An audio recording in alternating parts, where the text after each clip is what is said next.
Paz do Senhor, irmãos, irmãs, privilégio muito grande estar aqui com vocês, sempre bom voltar aqui, parabéns por mais uma conferência, estou vendo que vocês estão construindo e espero que vocês saibam o que estão fazendo, que cada tijolo aqui podia ajudar um missionário, então tem de ser muito importante, porque se não for importante, Jesus vai cobrar, tem de saber o que está fazendo, porque cada tijolo aqui podia ser uma pessoa ganha, um irmão na igreja sofredora salvo, uma Bíblia farsi produzida, uma Bíblia em árabe. Então tem de saber o que está fazendo quando constrói templo. Ah, está tirando peso. Está vendo? Isso é importante, está vendo? Então tá bom, tá vendo? É isso que eu falo. Tem que saber o que está fazendo.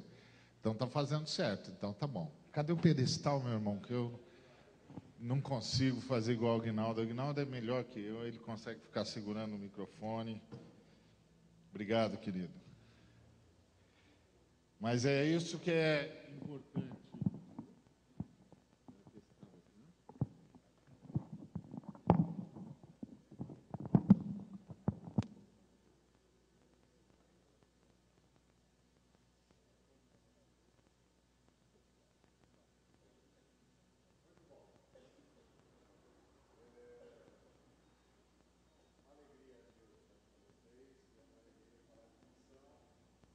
E tudo que a gente faz fala sobre missão. Aliás, a gente existe para fazer missão. Por isso que eu falei, tem de saber tudo o que está fazendo, porque a gente vai ter de justificar para o Senhor por que a gente usou o dinheiro aqui e não usou em missão.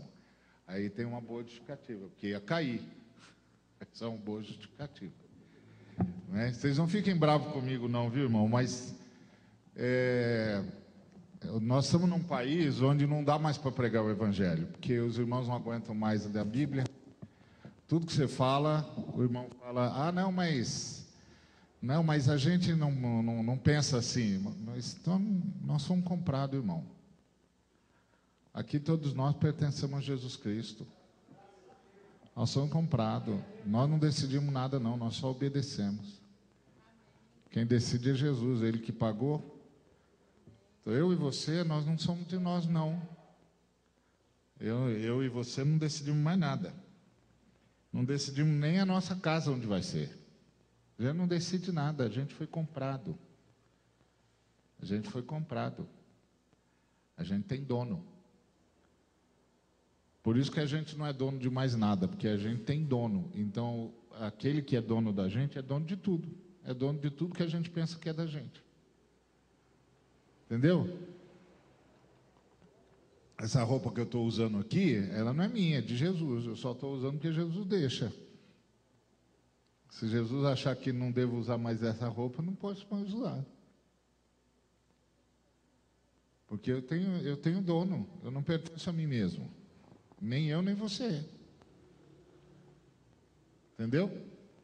Aí a gente fica ouvindo os caras lá do mundo e eles falam como se eles fossem donos do seu próprio nariz. O problema deles é que eles são enganados, eles são todos prisioneiros das trevas, e aí eles pensam que são donos do seu próprio nariz, mas eles estão todos acorrentados no inferno.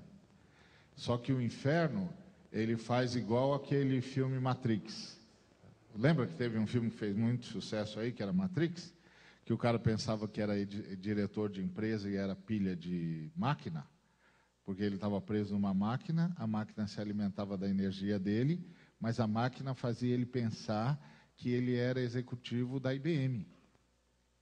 O diabo faz a mesma coisa, as pessoas estão todas acorrentadas, elas não veem, elas estão todas acorrentadas, mas elas pensam que são diretoras da IBM, que são diretoras da Philips, que são donos do seu próprio negócio, donos do seu próprio nariz, mas eles estão todos acorrentados. Todos acorrentados. Nós não. Nós sabemos quem somos e a quem pertencemos. E aquele que manda em nós não nos engana. Ele disse exatamente o preço que custou e por que nós devemos servi-los e da onde ele que ele tirou a gente. Não pode esquecer isso nunca. Porque o dia que a gente esquecer isso, a gente deixa de ser crente. A gente continua sendo religioso, mas a gente deixa de ser crente. Porque a gente não obedece mais Jesus. Quem não obedece Jesus não é crente. É religioso, mas não é crente. Os crentes sabem que pertencem a Jesus. Eu estava acorrentado no inferno, Jesus satisfez a justiça de Deus, Deus me perdoou e Satanás não pôde me segurar lá porque Jesus disse ele está perdoado. Entendeu? Então, por isso que tudo a gente tem de perguntar mesmo. Então, vocês não fiquem chateados comigo, não. Fica chateado não, porque eu só fiz a pergunta que Jesus faz todo dia. Mas tem certeza que você vai fazer mesmo? Isso vai adiantar a minha volta ou vai atrasar a minha volta? Porque o apóstolo Pedro disse que a gente pode adiantar a volta de Jesus, trazer Jesus mais cedo. Mas também pode fazer Jesus demorando. Cada movimento nosso a gente tem de saber. Isso traz Jesus mais cedo ou vai fazer Jesus demorar mais para chegar? É claro que essa demora tem um limite, porque uma hora a trombeta vai tocar e pronto. Mas o Pedro disse que a gente podia chamar mais cedo. Então, quando a gente fala de missão, a gente fala sobre isso. E aí, já que nós vamos falar de missão, eu queria ler com os irmãos e irmãs João, o Evangelho, no capítulo 4. João, o Evangelho, no capítulo 4. Texto muito conhecido de todos nós e muito rico.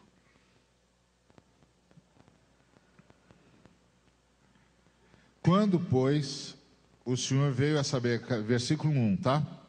Quando, pois, o Senhor veio a saber que os fariseus tinham ouvido dizer que ele, Jesus, fazia e batizava mais discípulos que João, se bem que Jesus mesmo não batizava e sim os seus discípulos, deixou a Judéia, retirando-se outra vez para Galiléia. E era-lhe necessário atravessar a província de Samaria. Chegou, pois, a uma cidade samaritana chamada Sicar, perto das terras que Jacó dera a seu filho José. Estava ali a fonte de Jacó, cansado da viagem, assentara-se Jesus junto à fonte por volta da hora sexta. Nisto veio uma mulher samaritana tirar água. Disse-lhe Jesus, dá-me de beber, pois seus discípulos tinham ido à cidade para comprar alimentos. Então lhe disse a mulher samaritana, como sendo tu judeu, pedes de beber a mim que sou mulher samaritana, porque os judeus não se dão com os samaritanos. Replicou-lhe Jesus, se conheceras o dom de Deus, e quem é o que te pede, dá-me de beber, tu lhe pedirias e ele te daria água viva. Respondeu-lhe ela, Senhor, tu não tens com que atirar, e o poço é fundo. Onde, pois, tens água viva? És tu, porventura, maior do que Jacó, nosso pai, que nos deu poço, do qual ele mesmo bebeu, e, bem assim, seus filhos e seu gado?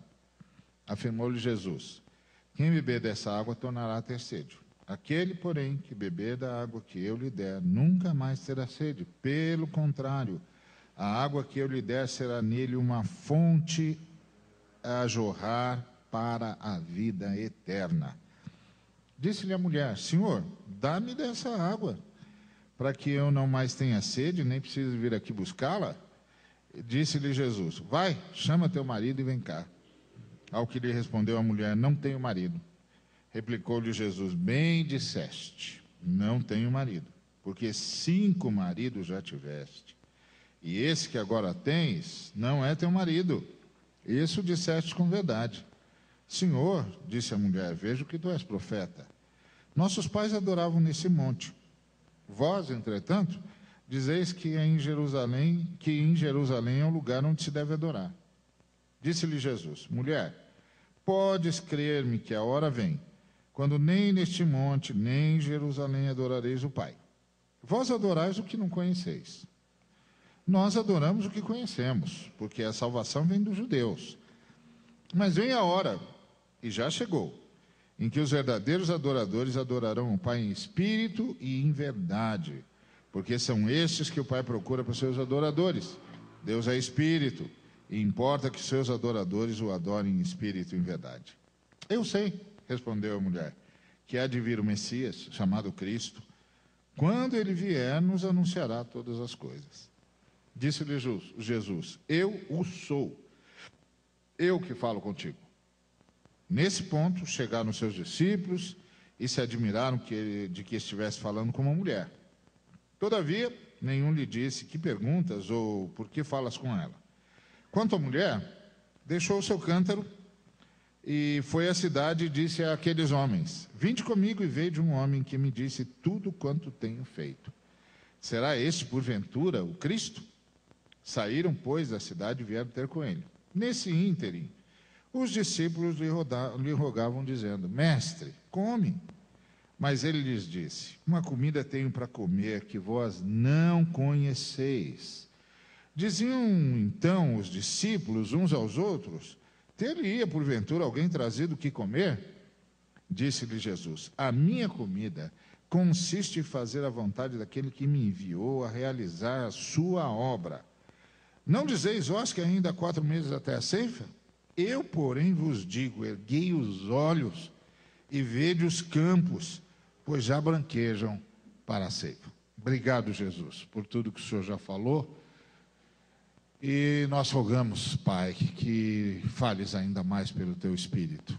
Em nome de Cristo Jesus. Amém. Bom, Jesus era um estrategista. Ele viu que os fariseus estavam ficando muito incomodados com ele. E ele foi embora. Falou, vamos mudar de ares, porque a coisa aqui está ficando pesada. Os fariseus estão muito incomodados comigo. Eles estão achando que eu estou batizando gente demais, que eu tenho seguidor demais. Então, vamos mudar daqui. Porque Jesus era um estrategista. Jesus não tinha a fé que a gente tem, não. Em compensação, a gente também não tem a fé que Jesus tinha. Isso é diferente. A nossa fé é muito diferente da fé de Jesus, mas é muito. Aliás, a fé que a gente tem, Jesus nem imagina que possa ter. Ele não passou pela cabeça dele. Por exemplo, vou dar um exemplo para você de como é diferente a fé que a gente tem hoje e a fé no tempo de Jesus. Vamos imaginar José, o pai adotivo de Jesus, quando o anjo Gabriel chegou para ele em sonho e disse assim, olha, Zé, pega a sua esposa, pega a criança e foge para o Egito. Foge para o Egito, porque Herodes vai procurar a criança para matar. Se o José tivesse a fé de hoje, ele ia dizer assim para o anjo, não, senhor, eu sou cabeça, não sou cauda. Eu não fujo de jeito nenhum. O que você está pensando o quê? E tem mais, esse menino aqui é ungido do Senhor, e no ungido de Deus ninguém toca. Está pensando o quê? Sou ungido, rapaz. Isso que é ungido, eu fui ungido para ser pai dele, ele é ungido para ser o Salvador. Ninguém mexe no Salvador, rapaz. Está pensando o quê? E tem mais, seu anjo. O senhor, em vez de vir aqui e falar para mim que eu tinha de fugir, o senhor tinha de trazer essa jarada que está de férias aí, bota esse pessoal aqui de espada desembainhada na porta da minha casa. Não quero Herodes passando a 2 quilômetros da minha casa. Está vendo? Essa é a fé de hoje. Essa é a fé de hoje. Não é a fé que obedece a Jesus. É a fé que diz para Jesus o que ele tem de fazer. Essa é a fé de hoje. Não, Deus vai fazer. Escuta, irmão, mas Deus não disse que... Não, Deus vai fazer, eu estou te falando, você tem que ter fé. Não, peraí, isso aí não é fé. Você está dando uma ordem para Deus. Como você diz que Deus vai fazer? Você já ouviu a orientação de Deus? Ele já falou com você? Ele disse para você o que é para a gente fazer? Rapaz, você não tem fé, você é um covarde. Porque os homens de Deus são gente corajosa. E tem mais, os anjos estão aqui, e se esses anjos não derem conta, a gente muda, chama outra turma. Essa é a fé de hoje. Essa fé é mágica. Essa fé é mágica. Essa fé Jesus não conhecia. A fé que Jesus conhecia era a fé de obedecer a Deus. Deus está salvando a gente na nossa história. A gente não sabe qual é o próximo passo que deve dar, mas Ele vai dizer para a gente e a gente vai fazer. Essa é a fé. Por exemplo, na fé do passado, na fé de hoje, se a gente tivesse encanado a Galileia e acabou o vinho, a gente ia chegar para Jesus e dizer assim: Jesus, é o seguinte, acabou o vinho e eu determino que o Senhor faça vinho. Jesus tem 6 talhas que é para usar com água lá, está vazia. Então Jesus dá uma ordem, basta uma palavra sua, dá uma ordem, e aquelas talhas vão se encher de vinho. E aí Jesus dizia: eu ordeno que as talhas se encham de vinho. Pronto. Essa é a fé de hoje. A fé do passado era assim: Jesus chegava e dizia: garçom, os garçons, por favor, vocês vão fazer um favor para mim. Vocês vão encher aquelas talhas de água. Jesus, são 900 litros. Entre 680 e 900 litros. E Jesus ia dizer: eu sei. Para encher os 900 litros, pôr 900 litros de água lá. Mas Jesus, aquela água lá é usada para o pessoal lavar o rosto e lavar as mãos para poder comer. Todo mundo já lavou as mãos, todo mundo já lavou o rosto. Não precisa mais lavar. Jesus diria: eu sei. Enche as talhas de água. 900 litros. 900 litros. Na mão, né, Jesus? Porque não tem água encanada, não tem bomba. Na mão, né? Na mão. Pode encher, 900 litros. Sim, senhor. Aí eu imagino um garçom falando com outro: escuta, o que acabou não foi o vinho? Foi. E o que a gente está fazendo aqui enchendo as talhas de água? E o garçom: sei lá, Jesus mandou, né? E a hora que Jesus disse: pega um pouco dessa água, leva para a minha sala. Eu imagino um garçom falando para o outro assim: mestre sala não está pedindo nada não. E o outro diz: eu sei. E quando a gente chegar lá com essa água aí, a gente fala o quê? Aí o garçom diz: sei lá, fala que o filho da Dona Maria mandou, porque não tem mais nada para falar. Aí essa era a fé do passado. A fé do passado era assim: faça o que Jesus disser, mesmo que você não entenda. Você pode não estar entendendo o que está fazendo, mas Ele sabe o milagre que está realizando. Faça o que Ele disser. Fé cristã não é fé para receber coisa de Jesus, é fé para cumprir ordem de Jesus. A fé moderna é fé para receber coisa de Jesus. Então a gente diz assim: não, você não recebe porque você não tem fé. Não, mas a fé não é para receber coisa de Jesus. A fé é para cumprir ordem de Jesus. É para ter a coragem necessária para fazer o que Jesus manda fazer. É para ter a perseverança necessária para fazer o que Jesus manda fazer. É para ter a capacidade de superar o sofrimento e fazer o que Jesus manda fazer. É para isso que é a fé cristã. A fé cristã não é mágica, não é varinha de condão, não. Então, a fé que nós temos hoje, Jesus não sabe o que é. Em compensação, a fé que Jesus e o pessoal dele tinha no passado, a gente também não sabe, então empatou. Não é? Nem a gente sabe, nem Jesus sabe. Porque hoje a gente teria dado uma surra no Gabriel, o anjo. Não, senhor, não vou fugir coisa nenhuma. O que é? Sou cabeça, xará, não sou cauda, não. Mas que anjo frouxo. O que é isso? Eu queria ver, bota o seu exército aí, homem. Cadê o seu exército? Entendeu? Até porque na fé moderna a gente manda nos anjos. Na fé do passado a gente não mandava em anjo nenhum. É a conversa de Josué com o anjo que apareceu para ele antes dele vencer Jericó. Ele chegou lá, o anjo estava na frente dele com a espada desembainhada.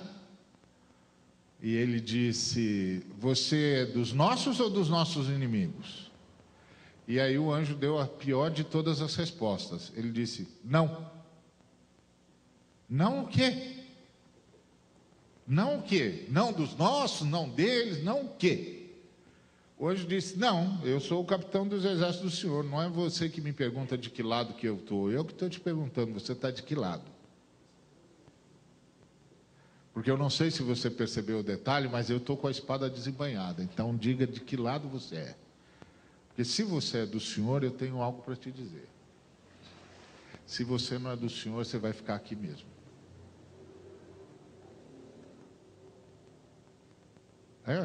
Essa é outra fé. Aí o que o Josué fez? Se ajoelhou e diz: o que o meu Senhor me manda dizer? Isso é fé. Então Jesus tinha essa fé. Ele percebeu que os fariseus estavam preocupados com ele, e o Senhor disse para ele, o Pai disse para ele: vai para Galileia. Eu vou para Galileia. Se fosse no dia de hoje, ele ia dizer: eu estou pouco me lixando para os fariseus. Eu quero lá saber o que fariseu acha, rapaz. Está pensando que está falando com quem? Sou ungido do Senhor. Esse é o ponto, é que hoje, ungido do Senhor significa um sujeito que pode fazer o que quiser, porque é ungido do Senhor. No passado, ungido do Senhor significava um sujeito que o Espírito Santo pôs a mão sobre ele e disse: eu tenho um serviço para você, vá e faça. E aí o ungido ia e fazia. Ser ungido do Senhor hoje é uma celebração. Ser ungido do Senhor ontem era um sacrifício. Se você duvida do que eu estou falando, volta a ler a Bíblia. Vê qual foi o profeta que saiu fazendo festa porque tinha virado seu profeta. Vasculhe a sua mente, você leu a Bíblia tanto quanto eu. Qual profeta saiu fazendo festa porque era profeta? Você lembra de algum? Mas você lembra de como os profetas disseram: meu Deus, justo eu. Você lembra da festa que Moisés fez quando foi ungido libertador? Qual foi a festa que ele fez? Diz: não, pelo amor de Deus, eu não, manda outro. Eu não, isso aqui, senhor, me desculpa, mas isso aqui é peso demais. E Jeremias? Jeremias disse: o Senhor me seduziu. O Senhor me seduziu, o Senhor me disse para vir, olha aqui essa loucura. Os caras só me perseguem, me jogam no calabouço. E o Senhor disse: eu estou aqui apanhando por sua causa. Cadê os ungidos que apanham por causa do Senhor hoje? Os ungidos de hoje ganham dinheiro às custas do Senhor, compra carro importado às custas do Senhor, muda para mansão às custas do Senhor. Porque eles são os ungidos do Senhor, eles têm mais cara de ungido de Satanás. Porque o ungido do Senhor eram os caras que perdiam tudo. Jesus chegava para o cara, o Espírito Santo chegava para o cara e dizia: olha, você estava querendo construir uma casa, né? Estava, não vai mais. Estava querendo trocar de carro, né? Tava, não vai mais. Estava querendo viajar, né? Eu estava, senhor, aqui com uns planos, não vai mais. Por quê? Eu tenho um trabalho para você. Você perdeu tudo. Senhor, tudo. Você perdeu tudo. Você não tem mais nada. Agora você só tem a mim. Você vai fazer o que eu disser. Eu tenho um plano e eu escolhi você. Então Jesus era dessa turma. Jesus era dessa turma. Essa turma que dizia: perdi tudo. Perdi tudo. Eu não tenho mais nada. Agora eu só vou ter o que Jesus disser que eu posso ter, só vou comer a comida que Ele disser que eu posso comer. Uns caras, Deus disse assim: é o seguinte, você vai comer gafanhoto e mel silvestre. Mas não tem mais nada na culinária aí. Os anjos, mestre Cuca, não sabem fazer mais nada. Não, é só gafanhoto e mel silvestre mesmo. Para outro, o senhor disse: eu vou mandar uma carne para você. Ah, legal, obrigado. Aí chega uma carne. Quem é que está trazendo? Corvo. Espera aí, senhor. O senhor está brincando comigo, né? Não. É só comida, pode comer. Senhor, dá licença, deixa eu explicar para o senhor. Os corvos, eles são aves de rapina. Eles só pegam carne de animal morto no meio do caminho. Aí Deus diz para o profeta: bom, deixa eu explicar uma coisa para você. Eu criei o corvo, eu sei o que ele faz. Então, o senhor sabe, eu sei, e o corvo está aqui com a carne. O que eu faço? Come. Fui eu que mandei. Mas o senhor não podia mandar pomba, águia, gavião, sei lá, está cheio de pássaro. O senhor criou um montão de pássaro. Não, filho, é o corvo mesmo. Pode comer, a carne é boa. Isso era o ungido do Senhor no passado. Está vendo? Mudou muita coisa. Mudou muita coisa. Então Jesus era dessa turma. Ele recebia uma ordem do pai e dizia: nós vamos embora. Por quê? Coisa está ficando boa aqui. O pai disse que é para ir embora para Galiléia, nós vamos para Galiléia. Por causa do quê? Por causa dos fariseus. Mas senhor, justo senhor, com problema com fariseu. O pai disse para ir embora. Então o que nós vamos fazer? Vamos embora. Falou para ir embora. Falou para ir para Galiléia. Nós vamos para Galiléia. Ah, tá. Então tá bom, então vamos. Ah, sim, mas é o seguinte, nós vamos passar por Samaria. Ah, mas o senhor está brincando comigo. Samaria é perigoso, pai. Mas Jesus, Samaria é perigoso. Mas o pai disse que tem uma agenda para mim lá em Samaria, lá na cidade de Sicar, lá no poço de Jacó, e eu tenho de ir para lá.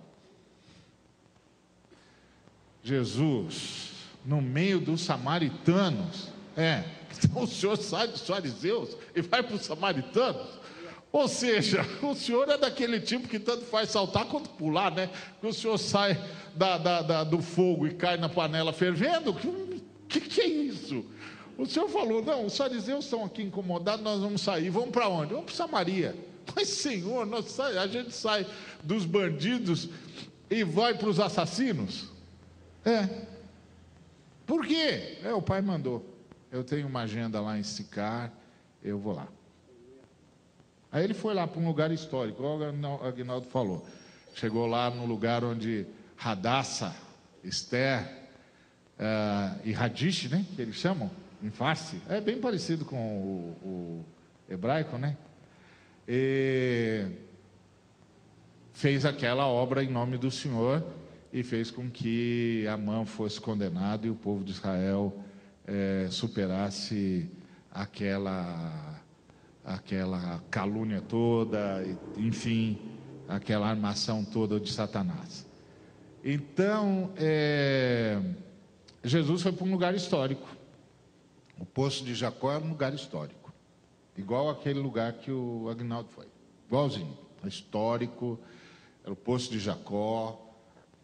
Jacó tinha dado para José, um poço miraculoso, jorrando água no deserto, água lá no fundo, mas era água. Água no deserto, meu amigo, vale mais do que petróleo.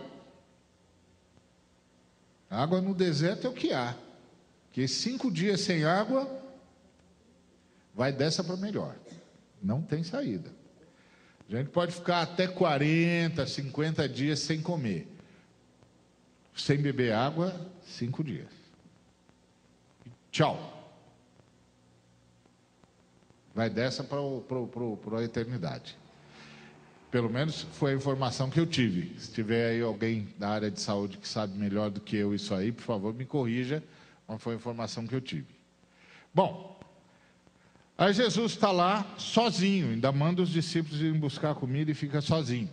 Aí chega uma mulher, que era uma mulher que tinha um problema com a comunidade, porque ela chegou na hora do almoço, vê se pode ir buscar água no deserto na hora do almoço. O sol na hora do almoço, meu amigo, ninguém aguenta. Ela foi na pior hora possível.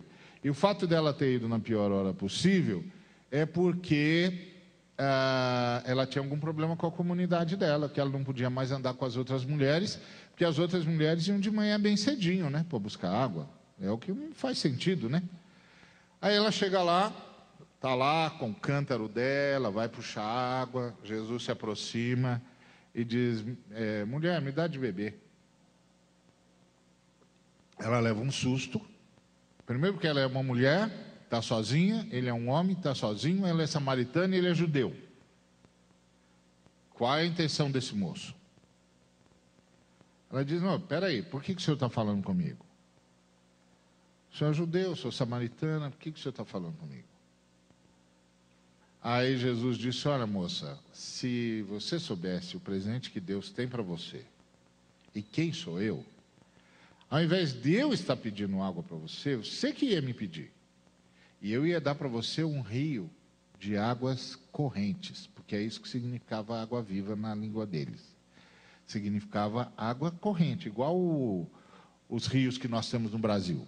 Que no Brasil a gente tem rio de água corrente que é corredeira para tudo quanto é lado. Esse país é uma bênção, não é? A água aqui é o que há.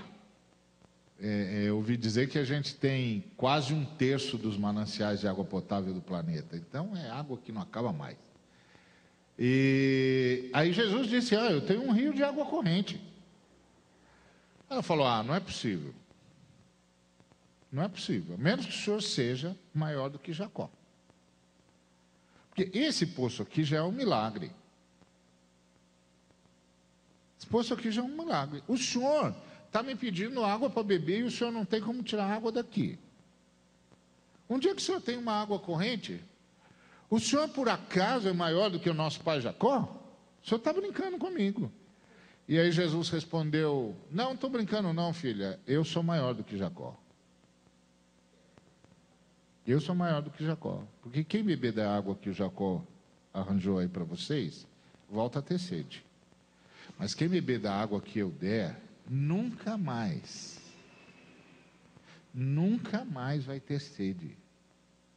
Pelo contrário, a água que só eu posso dar, vai virar uma fonte dentro da pessoa.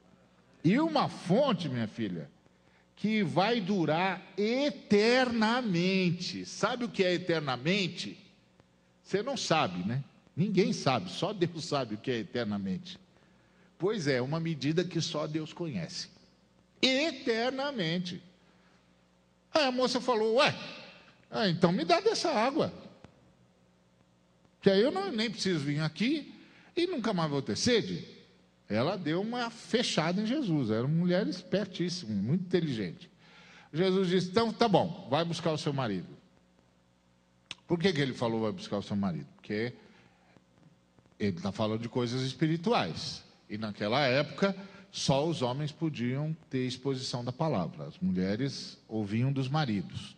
Os maridos é que recebiam a palavra e podiam expor a palavra. Então ele falou, né, vai buscar o seu marido então, que eu falo para você sobre a água viva. Aí ela disse, eu não tenho marido não. Se o senhor quiser falar, tem de falar comigo mesmo. Eu não tenho marido, não tenho ninguém para buscar. E aí a hora que ela está esperando que ele vai dizer, tá bom, então esquece, ou tá bom, eu falo para você, ele surpreende ainda mais essa moça, porque ele está surpreendendo o tempo todo, né? Falando de água viva, falando de água que jorra para a eternidade e tal. Aí ele surpreende ainda mais, ele diz, ó, pelo menos você é honesta, hein? Você é verdadeira. Porque você já teve 5 maridos e você está certa. Esse aí que você tem não é seu marido, não. Aí ela diz, opa, o senhor é profeta, hein? Aí muda de assunto. Aí começa a dizer, bom, então, os nossos pais adoravam ir nesse monte, que é o Monte Gerizim, porque quando Israel se dividiu, vocês sabem, Israel se dividiu em 2 nações. A Judéia no sul, Israel no norte. Aí a capital do norte era Samaria, a capital do sul, da Judéia, era Jerusalém. O templo estava em Jerusalém. Aí os reis do reino do norte, de Israel, não queriam que o povo ficasse indo para Jerusalém, porque fica atravessando fronteira, né? Então o que eles fizeram? Eles reuniram os seus sábios lá, e lá no Monte Gerizim eles fizeram um altar igual ao altar de Jerusalém. Então os de Israel, do norte, ao invés de ir lá em Jerusalém oferecer culto ao Senhor, eles faziam no Monte Gerizim. Aí ela começou a falar, pois é, os nossos pais adoravam aqui nesse monte, o Monte Gerizim, vocês dizem que a gente tem de adorar em Jerusalém. Aí Jesus parece que entrou na conversa dela e disse, pois vai chegar a hora, e já chegou, que vocês não vão adorar nem aqui, nem em Jerusalém. O lugar certo é Jerusalém, porque a salvação vem dos judeus, a gente adora o que conhece, vocês adoram o que não conhecem. Mas vem a hora, e já chegou, em que os verdadeiros adoradores do Pai adorarão o Pai em espírito e em verdade, porque Deus é espírito e importa que os seus adoradores o adorem em espírito e em verdade, e são esses que o Pai procura para os seus adoradores. Então parece que Jesus entrou na conversa da moça. E eles mudaram de assunto. Mas será que eles mudaram mesmo?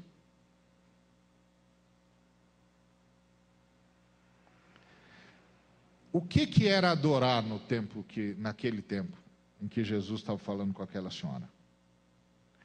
Se um judeu ou um samaritano dissesse, eu vou adorar a Deus, todo mundo sabia o que ele ia fazer. Sabe o que ele ia fazer? Ele ia levar um animal para ser sacrificado. Ou um cordeiro, se ele tivesse posses, ou um pássaro, se ele não tivesse posses. Ele ia levar um animal, o animal ia ser sacrificado no lugar dele, e aí ele ia poder ser perdoado por Deus. Então, todo mundo sabia, naquela época, que ir adorar a Deus era ir pedir perdão, às custas da morte de um animal. Então, aquela senhora não estava mudando de assunto. O que ela estava dizendo para Jesus é o seguinte, olha, eu sei que eu tenho um problema para resolver com Deus. Mas sabe de uma coisa? Ninguém sabe onde é que resolve o problema com Deus. Onde é que se pede pedir perdão para Deus? Vocês dizem que é em Jerusalém. Nossos pais faziam aqui no Monte Gerizim.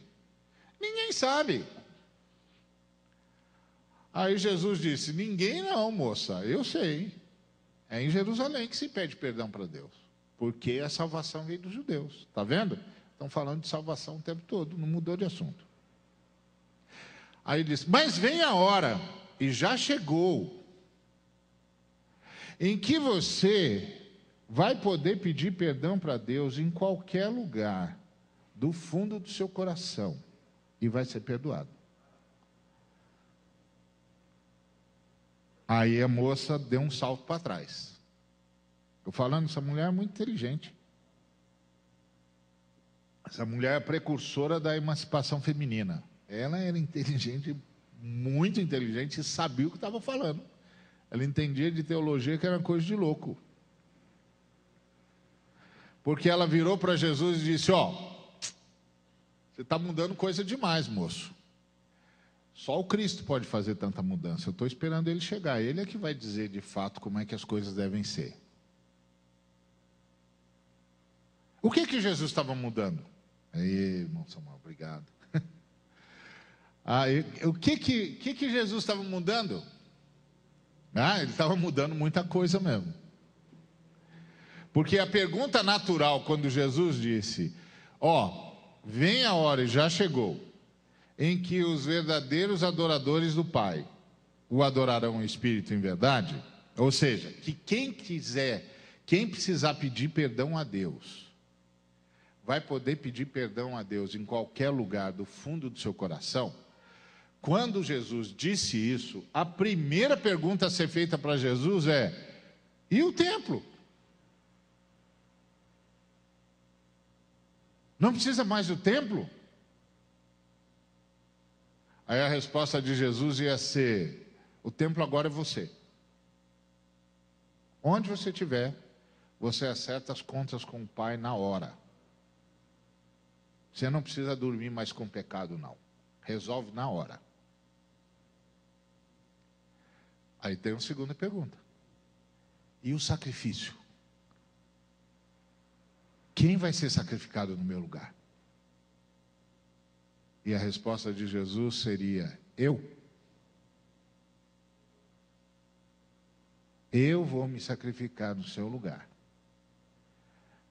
E o meu sacrifício vai ser tão poderoso que nenhum outro sacrifício vai precisar ser feito. E aí, você vai poder pedir perdão para Deus em qualquer lugar, a qualquer hora, do fundo do seu coração. E você vai ser perdoado. Você não vai precisar dormir com pecado. Porque o judeu tinha de dormir com pecado, porque ele só ia poder ir no sábado resolver isso. Você não vai precisar mais dormir com pecado. Você resolve na hora você é perdoada e na hora você é restaurada. Aí ela disse: ó, isso é muita mudança. O senhor vai me desculpar. O senhor é um profeta, acertou tudo, estou impressionado, mas isso é mudança demais. Só o Cristo tem autoridade para mudar tudo isso. Eu vou esperar por ele. Aí ele disse: essa menina é muito esperta mesmo.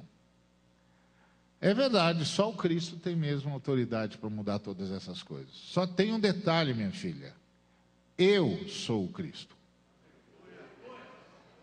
Eu que estou falando com você, eu sou o Cristo. Eu vim para mudar todas as coisas. Então, quando a gente fala de missão, a gente fala de anunciar para todo mundo que há perdão para todos os seres humanos. Agora, é interessante que Jesus chamava o pedir perdão de adoração. Falei para vocês que mudou um montão de coisa? Não é só a fé que mudou, a adoração também mudou. Porque quando a gente fala hoje, vamos adorar a Deus, todo mundo pensa em música. É ou não é? Pessoal, vamos adorar a Deus. Você já sabe. Ou nós vamos cantar um hino, ou o grupo o coral vai cantar, ou o grupo de louvor vai nos dirigir nos louvores. A gente vai adorar a Deus. No tempo de Jesus, adorar a Deus era ir pedir perdão. Agora, será que adorar a Deus é pedir perdão mesmo? Vamos pensar um pouquinho. Deus é maior do que a gente, tá certo? Deus é criador, a gente é criatura. Então o criador é maior que a criatura, é lógico. Sim, mas tem um outro probleminha. A gente é finito e Deus é infinito. Tá certo? E tudo que é menor que o infinito é infinitamente menor. Esse é o detalhe. Me lembro que teve uma época, agora diminuiu um pouquinho, mas teve uma época que o pessoal fazia a propaganda de Satanás na igreja. E o pessoal falava de Satanás quase como se ele fosse do tamanho de Deus. E tinha um montão de gente com medo de Satanás. Hoje também tem, principalmente esses irmãos que aprenderam a determinar Deus, dizer que o que Jesus, eu determino, eu decreto, eu isso, eu aquilo.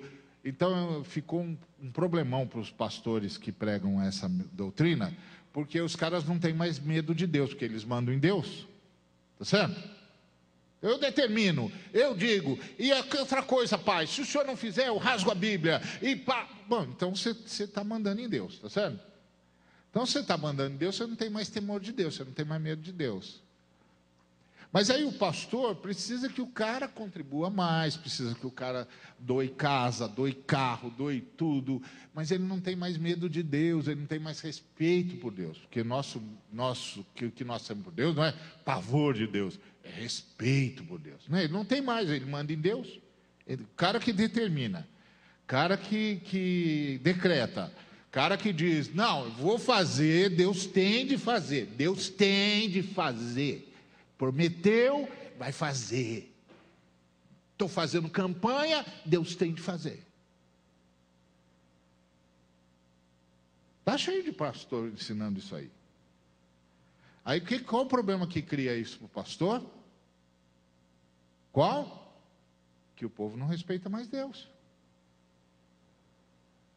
Claro, você manda em Deus, vai respeitar Deus, por quê? Deus é meu servo, tá certo?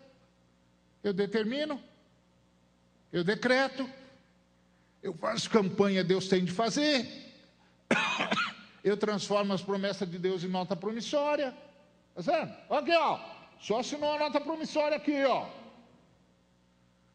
E aí como é que você faz para o povo, então, fazer o que você precisa que o povo faz? Você faz o povo ficar com medo do diabo. Você começa a dizer, ó, a brecha, hein? Ó, não fizer, dá brecha para o diabo entra na tua casa, acaba com tudo. Ó, você está dando direito legal para o Satanás, hein? Está dando direito legal para o Satanás. Cuidado, hein? Que direito legal para Satanás, ô Zé? Jesus Cristo satisfez a justiça eterna, o princípio de justiça da Trindade. Que direito legal, você bebeu? Nem lê a Bíblia mais, né?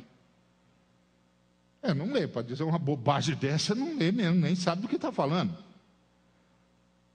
Mas precisa pôr medo do diabo, porque senão o povo não faz o que eu mando, porque eles não respeitam mais Deus, tem de respeitar alguém. Está vendo? É o que eu falo, mudou um montão de coisa. Xiii, mas mudou coisa que só Jesus na causa, viu? Só Jesus na causa. Agora está cheio de crente com medo do diabo. Porque não pode dar brecha, hein, irmão. Dá brecha. Que brecha, irmão? Onde é que está escrito isso na Bíblia de brecha? Não, a Bíblia fala da brecha. A Bíblia fala que é para a gente estar na brecha. Como atalaia, intercessor. De que brecha que você está falando? Não sabe. Não lê a Bíblia, vai saber como. O pastor que pregou isso também não leu a Bíblia. Não sabe o que está falando. E nem sabe que espírito está ouvindo. Não tem mais discernimento de espírito. Nem sabe que espírito está ouvindo. Que se soubesse, não falava. Não falava. Porque qualquer um de nós aqui que tem sensibilidade espiritual sabe da onde vem a voz que diz que Deus tem de fazer o que eu quiser. Você não sabe? Eu sei. Eu sei. É a voz do cara que foi incomodar os nossos pais no jardim. Ele sempre ensinou isso. desde tempos perdidos na memória. Só que antes ele não contava com os pastores, agora conta.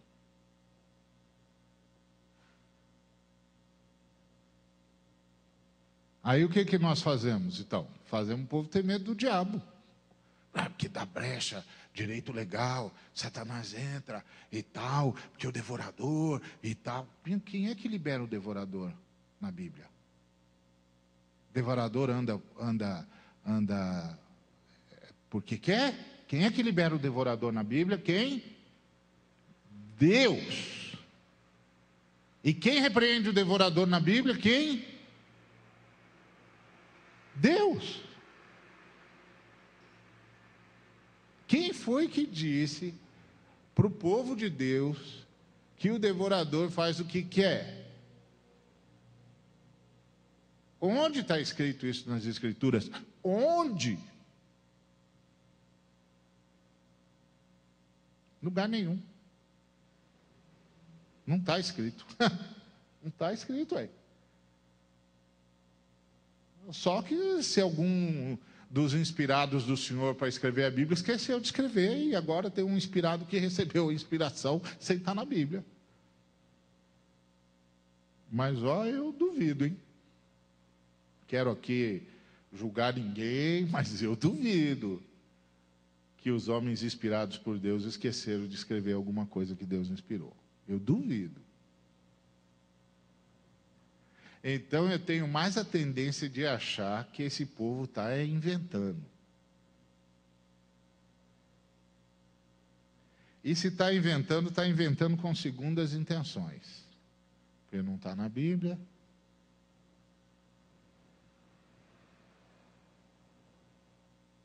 Então, vendo como mudou tudo? Mudou, né? Mudou. Pois é, então a gente é infinitamente menor que Deus e o diabo também. Que é isso que eu ia dizer. Que o pessoal pintava o diabo como se ele fosse quase do tamanho de Deus. Eu me lembro de um irmão que chegou para o pastor e disse: pastor, o diabo... O pastor disse: ih, rapaz, o diabo é criatura. O diabo é menor que Deus. O diabo é finito. Deus é infinito. Tudo que é menor que o infinito é infinitamente menor. O diabo é infinitamente menor que Deus. Para com isso. Você não sabe o que você está falando. Você está falando de Deus, homem. Você está falando de Deus, homem. O que você pensa que você está falando? Do dono da mercearia na esquina? De quem você pensa que você está falando? Você está falando daquele ser que as Escrituras dizem: então disse Deus, haja luz, e houve luz.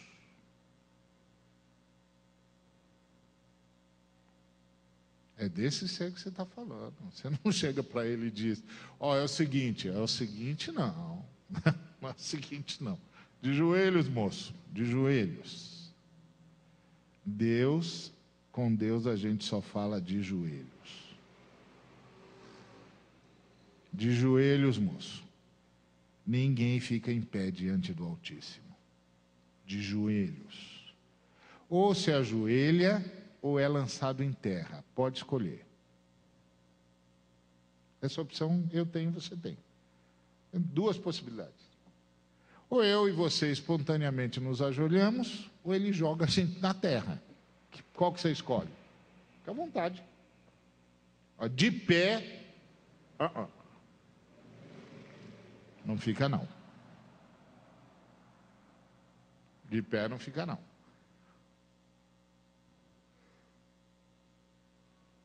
Esse é o ponto.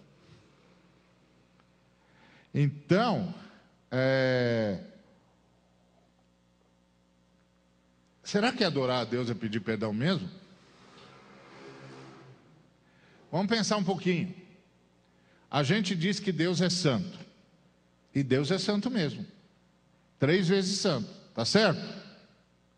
Só que o santo que eu e você conseguimos dizer é infinitamente inferior do santo que Deus é.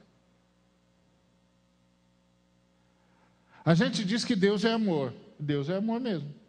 Tá certo? Só que o amor que eu e você conseguimos dizer é infinitamente menor do que o amor que Deus é. Então, quando é que a minha palavra e a sua palavra encontram Deus? Quando eu e você dizemos: Pai, me perdoa. O Senhor está certo, eu estou errado. Santifica o teu nome e faz a tua vontade. Aqui, eu e você adoramos a Deus. Nós o reconhecemos como a verdade do universo, o Senhor do universo, e que a vontade dele é a única coisa que no universo um ser criado tem permissão para fazer. Sabe que permissão que eu tenho de Deus para fazer? A vontade dele. Sabe o que Deus permite que eu pense? A vontade dele. Sabe o que Deus permite que eu fale? A vontade dele. Tudo mais que eu fizer que não for a vontade dele é rebelião. Ele me perdoa, mas é rebelião. Porque no universo, todas as criaturas têm autorização para fazer uma coisa só: a vontade de Deus. Deus tolera a rebelião até um determinado ponto. Porque quando João Batista começou a pregar e depois Jesus continuou, a mensagem deles foi a seguinte: vai acabar a festa. O reino de Deus é chegado. Está chegando uma nova realidade no universo, onde só a vontade de Deus será feita. E Deus, na sua graça e misericórdia, está dando a chance a todos os seres humanos para saírem do estado de rebelião e virem para o estado de adoração.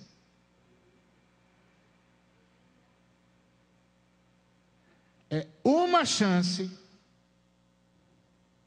que Deus está dando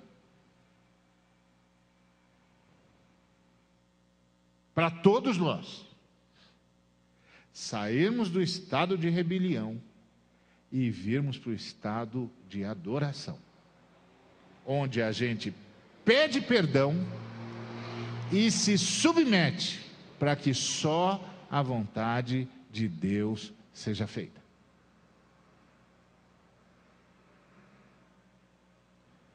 Por isso que eu fiz a brincadeira lá e o Samuel respondeu à altura. É a vontade de Deus mesmo? Ah, é, porque estava caindo. Ah, então tá. Porque se não fosse, é rebelião.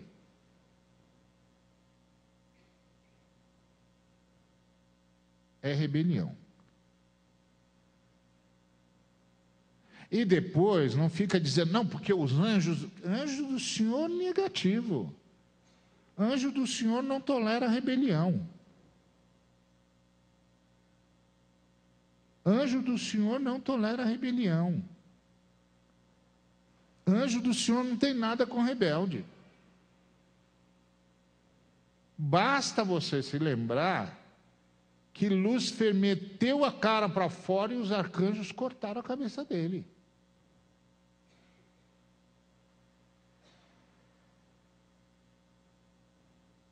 A Bíblia não diz e Deus expulsou. A Bíblia diz, Os arcanjos disseram para Satanás: você não passa.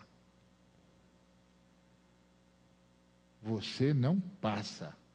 E lançaram-no para as trevas eternas, e Deus sancionou o que os arcanjos fizeram.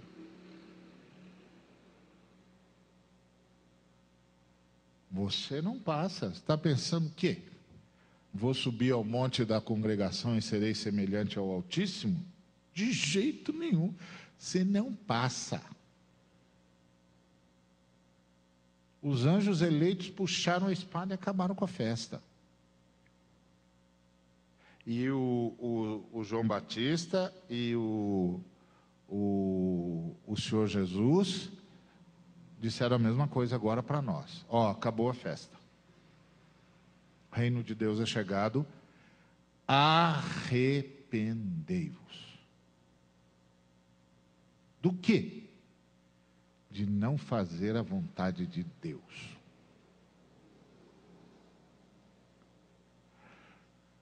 Peçam perdão. Então, adorar a Deus é pedir perdão. Aí a gente sai do estado de rebelião e vem para o estado de adoração. O que é o estado de adoração? É a gente dizendo: Senhor, a gente reconhece que só a tua vontade é que tem de ser feita no universo, que a tua vontade é a única coisa boa, a única coisa perfeita e a única coisa que realmente dá alegria. Perdoa, gente. Eu estou errado. O Senhor é que está certo. Faz a tua vontade. E aí, Jesus disse para essa moça: agora vocês vão poder fazer isso em todo qualquer lugar, a qualquer hora. Porque eu estou garantindo a vocês livre acesso ao Pai para pedir perdão.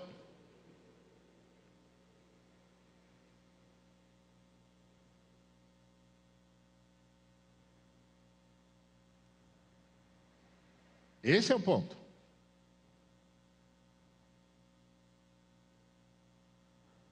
E aí os discípulos chegaram. Trouxeram comida. Disseram: aí, Jesus, compramos uma comida boa. E Jesus disse: não, já me alimentei. Ué, será que alguém trouxe comida? Primeiro eles estranharam que Jesus estava falando com mulher, porque Jesus é um mestre, um rabi. Os rabis não falam com as mulheres, Jesus está falando. Jesus foi quebrando o paradigma de tudo quanto é lado, né?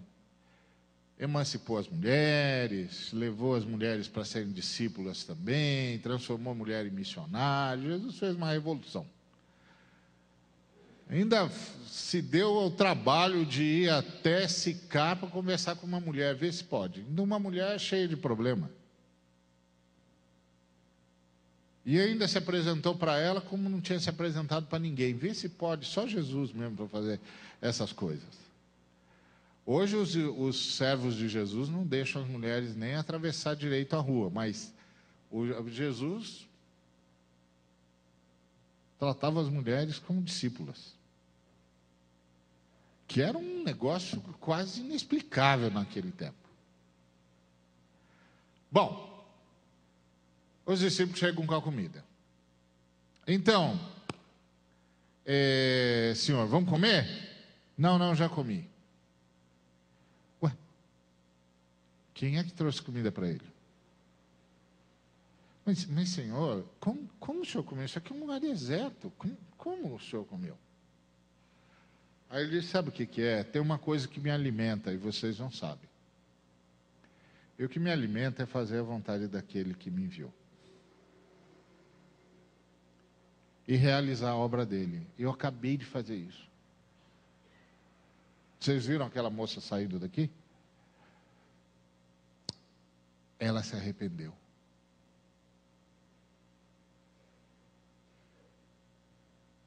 Ela se arrependeu.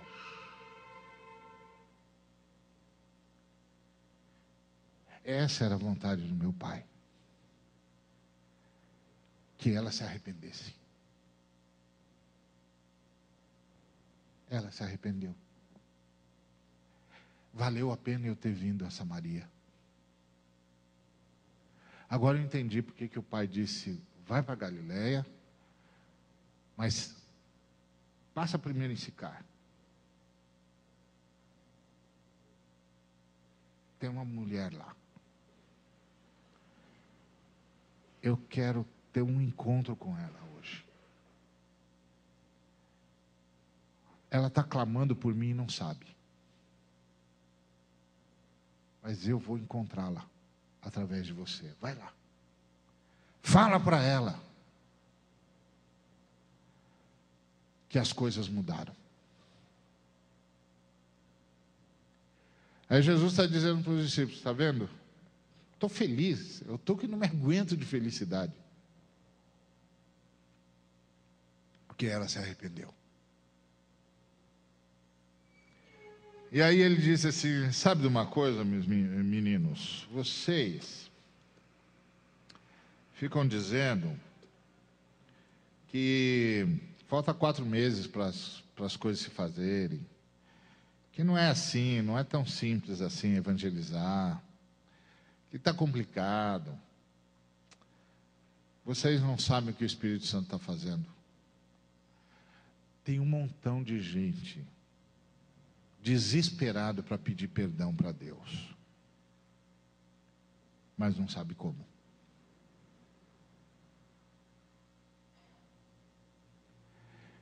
E vocês sabem. Vão lá dizer para eles. Vão lá dizer para eles o que é adorar a Deus. Vão lá dizer para eles que todo mundo pode pedir perdão e ser perdoado. Agora, diga para eles que é pedir perdão, não é pedir desculpa. Porque hoje tem um bocado de crente que pede desculpa. Não, sabe o que é? Também, se você estivesse na situação que eu estava, a carne é fraca, né? Você está pedindo perdão ou você está apresentando desculpa por ter pecado? Não, você sabe o que é? É que eu tenho uma enfermidade. Oi, você tem uma enfermidade? Chama os presbíteros, eles ungem você e você vai ser curado. Qual é a sua enfermidade? Não, sabe o que é? Eu não me aguento. Ah, você não se aguenta.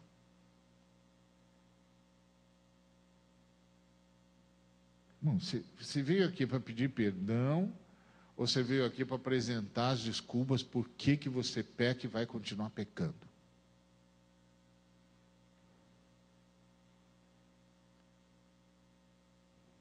Se você veio aqui explicar por que você peca e vai continuar pecando, tá bom, você já explicou. Tchau.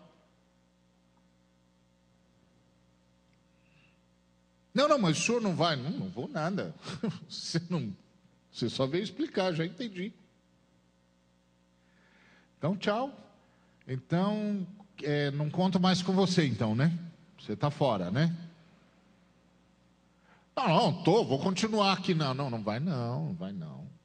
Vai não. Como é que você vai continuar? Não, vou continuar aqui no meu cargo. Não, vai não. Vai não. Se eu continuar amando você é muito bem-vindo, você pode vir a hora que você quiser, a porta está aberta para você, mas você não vai continuar, não. Por que não? Porque aqui, meu filho, é lugar de gente que pede perdão, não é de gente que se desculpa por ter pecado.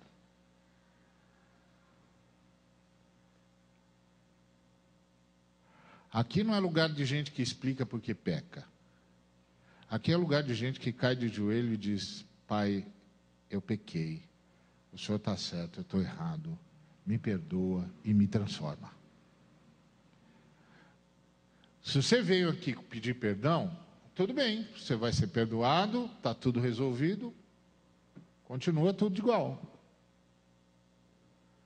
Mas se você veio aqui só explicar, está fora.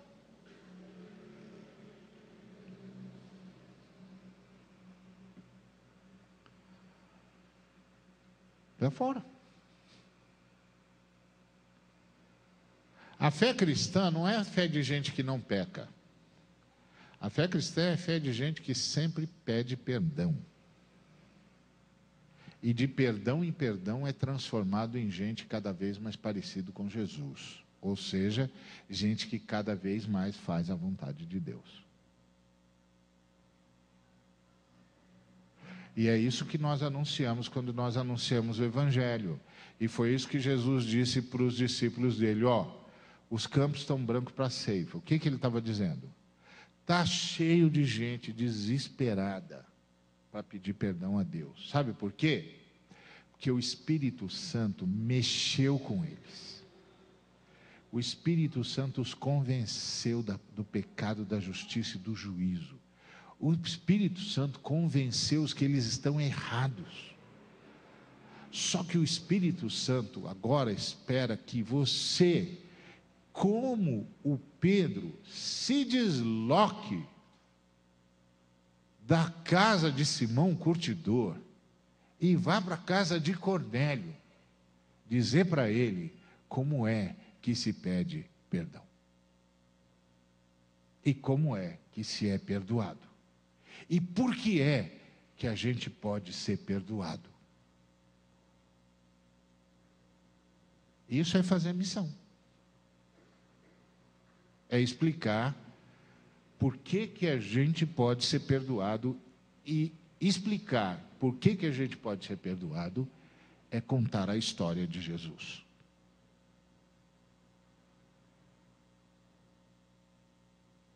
E dizer, por causa de tudo que Jesus fez, por causa da sua morte e da sua vitória sobre a morte, você pode ser perdoado. O Pai perdoa você porque o Filho já se sacrificou no seu lugar. E o perdão do Pai transforma você. Porque o Pai não apenas perdoa, purifica. Não é isso que está escrito? Se confessarmos os nossos pecados, Ele é fiel e justo para nos perdoar os pecados e nos purificar de toda injustiça. Ou seja, Ele nos transforma.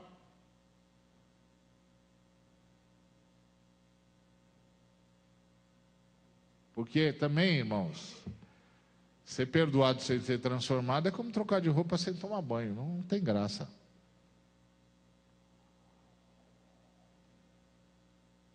Não tem graça. Agora a roupa suja dos dois lados.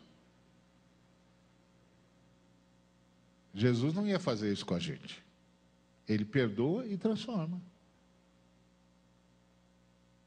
Isso é fazer missão. E aí Jesus disse, obrigado, irmão. E aí Jesus disse para os discípulos, vão lá falar para aquele povo lá, rapaz.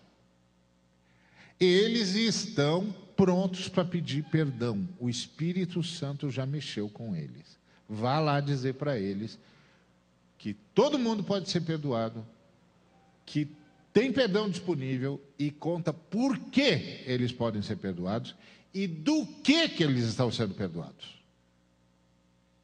Eles não estão sendo perdoados das mentiras. Eles não estão sendo perdoados dos adultérios. Eles não estão sendo perdoados dos assassinatos. Eles não estão sendo perdoados dos roubos. Eles estão sendo perdoados daquilo que fez deles adúlteros, daquilo que fez deles mentirosos, daquilo que fez deles ladrões.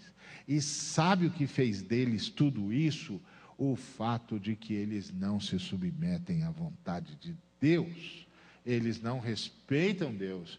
E eles não entendem que no universo nós só temos permissão para fazer uma coisa: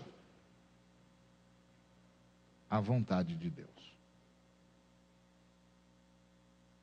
E que a vontade de Deus é que é perfeita. E a vontade de Deus é que é o que há de bom no universo.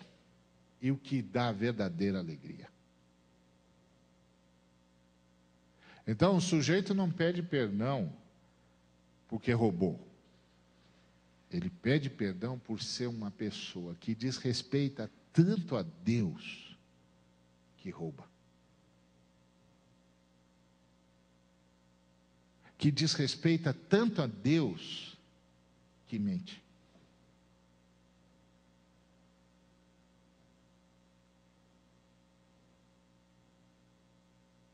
Porque quando Moisés deu a lei para a gente, ele não deu a lei dizendo, se você parar de roubar, está tudo bem. Ele deu a lei para a gente perguntar, mas por que eu roubo? E aí a lei responde, porque você não respeita Deus.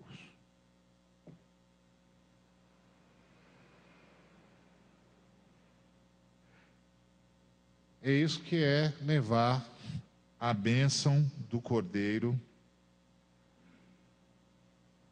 para toda a humanidade. É isso que é abençoar a humanidade. Em ti serão benditas todas as famílias da terra. Não é isso? É assim. Com perdão e com transformação. É assim que a bênção de Abraão chega aos gentios. E é assim que o Espírito prometido chega a nós. Porque a gente pediu perdão. E agora, a gente pode pedir perdão. Porque Jesus Cristo garantiu para a gente essa possibilidade.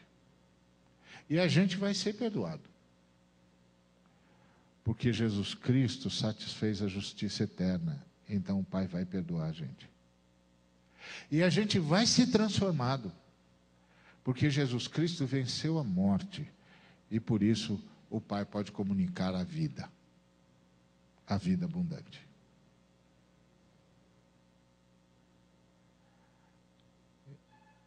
Isso é fazer missão. Esse é o chamado. E não se preocupa, o Espírito Santo já foi na nossa frente. Ele já preparou o coração de um montão de gente. Tem um montão de gente do lado de fora ali, pronto para pedir perdão. Eles só não sabem como. Mas eu sei. Você também sabe, não sabe? Então vamos lá falar, irmão. Tem nações inteiras querendo pedir perdão.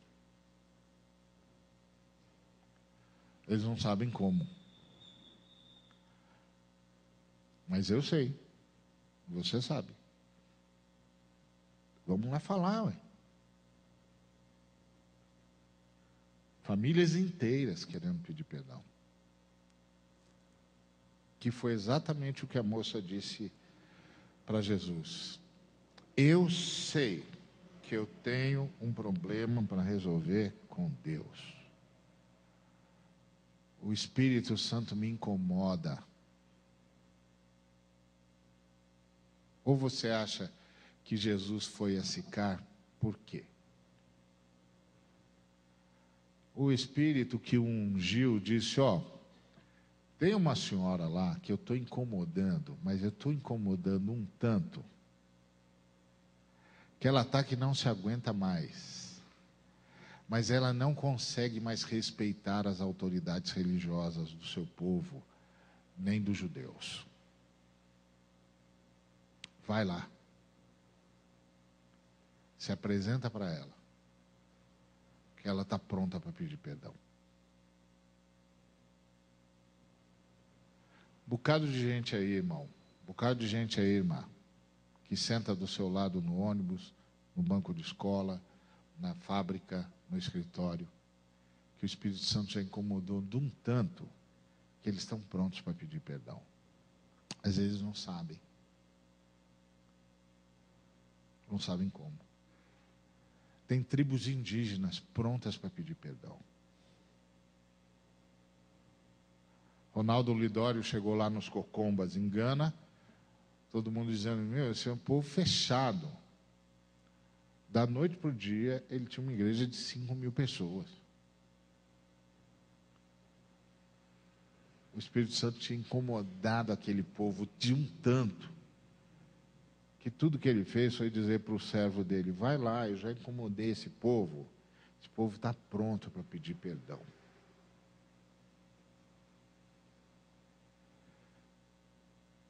E a gente não celebra mais, ou celebra menos, né? Também não é assim. Porque só entre nós, não precisamos espalhar. Fica só entre nós. Já faz um bom tempo que a gente parou de pedir perdão. Já faz um bom tempo que a gente parou de pedir perdão. A gente toma decisões ministeriais sem pedir perdão. A gente toma decisões em casa sem pedir perdão. A gente não consulta mais Deus, a gente diz para Deus. E todo mundo. Senhor, abençoa que ora esse irmão aqui. Dá para ele a tua sabedoria, faz que as coisas deem certo.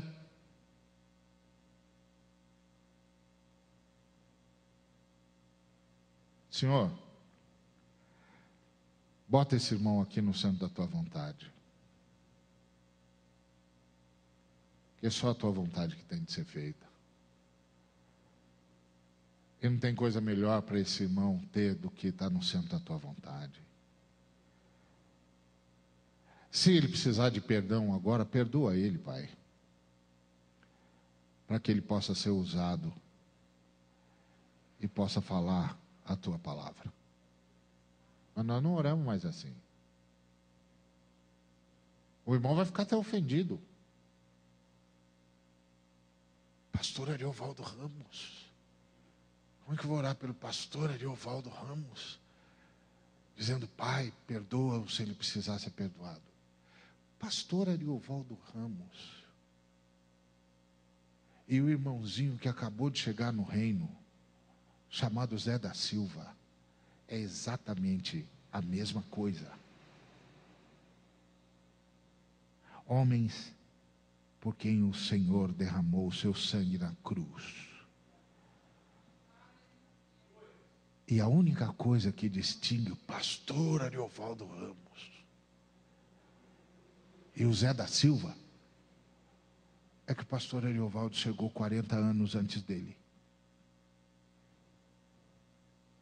Mas continua sendo aquele mesmo homem, de joelhos diante da cruz, dizendo: Pai, a cada dia, sonda-me, conhece o meu coração, perscruta os meus pensamentos, vê se há em mim algum caminho mau, me perdoa, me perdoa, me perdoa, e faz só a tua vontade. Tomem cuidado com esse negócio. Está cheio de gente grande no reino de Deus. Mas no reino de Deus só tem um ser grande. E o nome dele é Jesus de Nazaré. Bendito seja o nome dele de eternidade e eternidade. Que todo joelho se dobre, a começar do nosso, no céu, na terra e debaixo da terra, e toda língua diga uma coisa só: Tu és o Senhor. Glorificado seja o teu Pai, que te fez Senhor sobre nós. Uma só coisa. Você, só somos o que somos por causa do sangue e da ressurreição. E eu e você andamos de joelhos, confessando: Jesus Cristo é o Senhor. Bendito seja o nome dele. Glorificado seja o Pai Celeste, que entregou o seu próprio Filho para ser Senhor sobre nós. Cuidado Cuidado. Esse montão de gente grande significa uma coisa só: a rebelião se instalou no nosso meio. Porque os servos de Deus não levantam a cabeça. Os servos de Deus caem de joelhos, curvam a cabeça e colocam-no na terra e dizem: bendito Senhor, que queres que nós façamos? Glorifica o teu santo nome. Bendito seja o teu nome, que nenhum outro nome seja mencionado a não ser o teu. Que nenhum outro nome seja invocado a não ser o teu. Que nenhum outro nome seja honrado a não ser o teu. Bendito sejas, verdadeiro Deus e verdadeiro homem, que deste a vida por nós. Que o teu nome seja honrado e a tua glória reconhecida. É isso que nós somos, irmãos. Que mais que nós somos? Pelo amor de Deus, que mais que nós somos? Qualquer outro caminho além desse é o caminho de Lúcifer. E você sabe onde vai dar o caminho de Lúcifer.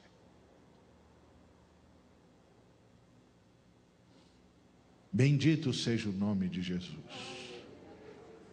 Bendito seja o Espírito Santo, que prepara homens e mulheres em todas as raças, tribos, línguas e nações para pedirem perdão.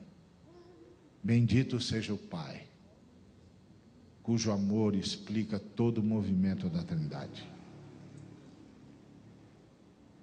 E assim serão benditas todas as famílias da terra.